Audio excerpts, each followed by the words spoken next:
Some athletes just look different on the playing surface, on the court, on the field, on the diamond than everybody else. You don't have to look at the stats. You don't have to total up anything. You just watch the fluidity, the athleticism, and you can see that you're watching someone special. Such was the case with Ted Ginn from the time he arrived from Cleveland and made his way in scarlet and gray to Ohio Stadium. Welcome to the voice of college football, Ohio State. Of course, Ted Ginn earlier on this Friday announced his retirement from the NFL after 14 years. That's a long time to be playing at wide receiver, a speed position, of course.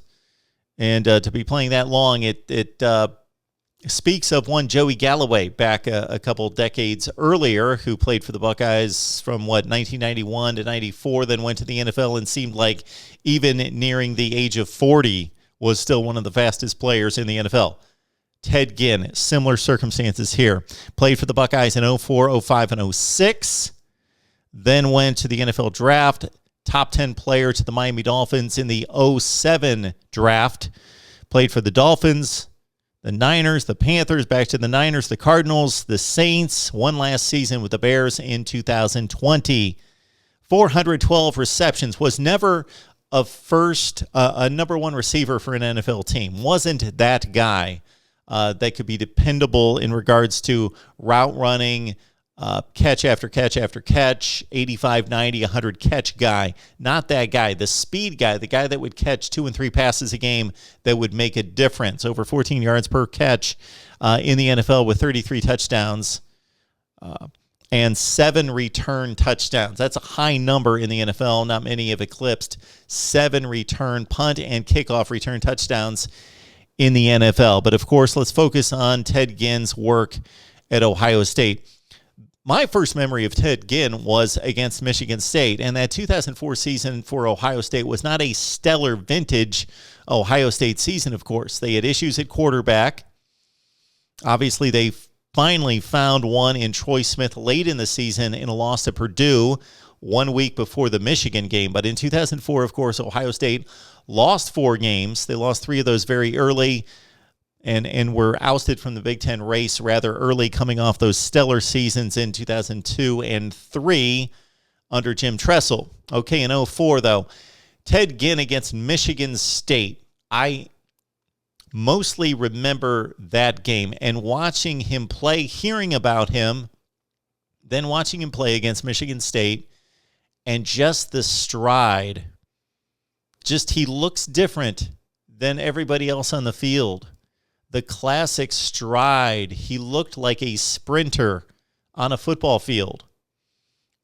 Most football players, and we see it all the time with our recruiting reports, especially a wide receiver and defensive back, run track in high school, but they don't look that way on the football field. Like it was those long, thin legs and the strides that just separated Ted Ginn from an optics standpoint.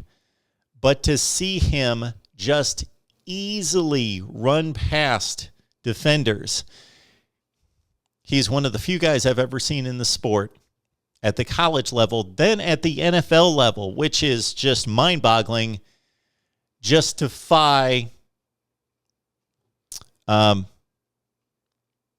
geometry on the field where you would see defensive backs, fast guys. I'm not talking about lumbering linemen. I'm talking about defensive backs in the Big Ten and elsewhere, and in the NFL that had angles that they were used to being able to say, okay, here's a wide receiver turn in the corner on an end around. I've got the angle. And Ted Ginn, time after time after time, years after, the defender should have been used to this, being able to defy the geometry, beat the angle that the defensive backs and the other defenders had on him just time after time. The highlights of Ted Ginn, jump on Twitter, jump on YouTube, check him out if you're a younger fan and have not seen Ted Ginn play at Ohio State.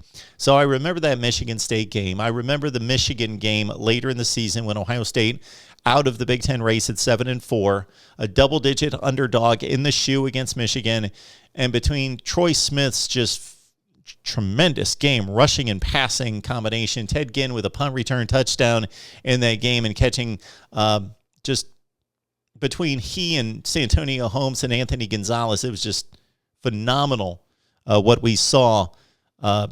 Ohio State in defeating Michigan and sending them to the Rose Bowl with a 37-21 dominating loss. Then in 2005, Ohio State with a tremendous team, but they lost 2 close games to Texas and Penn State. Ted Ginn with a stellar season there, and combining with Santonio Holmes once again and Troy Smith to win another postseason game, this time over Notre Dame in the Fiesta Bowl. And then that launched the historic 2006 season, in which Ohio State went wire to wire during the regular season as the number one team in college football. And Ted Ginn, one of the great reasons why, burned Michigan with some crucial points downfield in that game to win at 42-39. And then, of course, left his mark in a very odd, eerie kind of way in the BCS championship game against Florida, because Ted Ginn, for a full touchdown favorite Ohio State against number 2 Florida, took the opening kickoff back again against an SEC special teams unit for the touchdown, turned the corner, took it all the way. But again, as we know the story, in the celebration, hurt his ankle, missed the rest of the game. The Ohio State game plan seemingly built around Ted Ginn and his unique skills and talents. Take that away. Florida rolled over the Buckeyes 41-14. Ted Ginn, 412 receptions again in the NFL, 33 touchdowns. At Ohio State, 135 catches, 59 his last season with the Buckeyes, for almost 2,000 yards, 14 plus per catch, 15 touchdowns receiving for the Buckeyes, 8 in the return game, 4 of those in that freshman season of 2004, when we first got a glimpse of one of the special players in the history of Ohio State football and one of the special athletes we will see in all of sports. Your thoughts about Ted Ginn and the Buckeyes during that era of 2004 through 6, right here at the Voice of College Football, Ohio State.